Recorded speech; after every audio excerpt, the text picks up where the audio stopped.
I'm Hollie McLellan. I am the Director of Customer Marketing at Boots. So I've got the pleasure of looking after the Advantage Card programme, our customer data and our customer communications as well.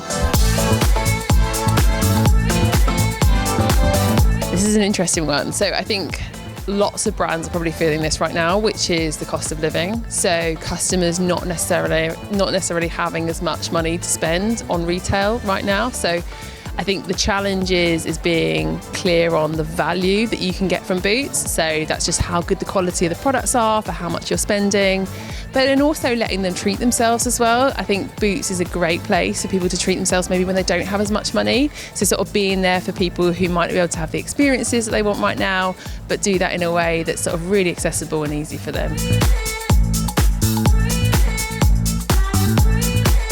I think you need to make sure you do probably two things. So continuing to invest in the brand is really important.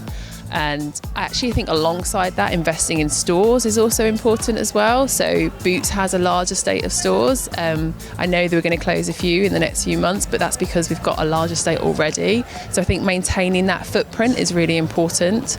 I also think making sure that you've got your data strategy in a really good place. So if you're looking at sort of performance media and how you're doing there, that's all fueled by how good your data is, how much of your data is consented by customers and how much of that you've got permission for. So, invest in brand, invest in the stores, but also have a good data strategy to fuel your performance media.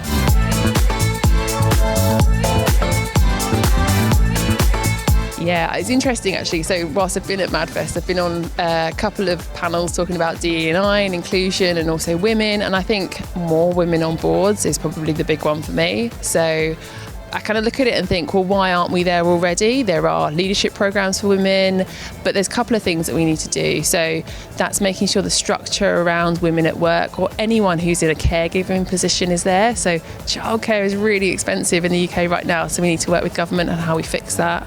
And I think the other side of it is having lots of role models within those positions so people believe they can be there, but then also working with our allies, which are probably men often actually on boards, to invite more women in to be mentored. I kind of look at my own career journey and think, actually I've got lots of female mentors, but I don't have many male mentors, and why is that? So pushing myself to be a bit more out there and asking to be mentored by men, but also on the flip side, more men mentoring younger women.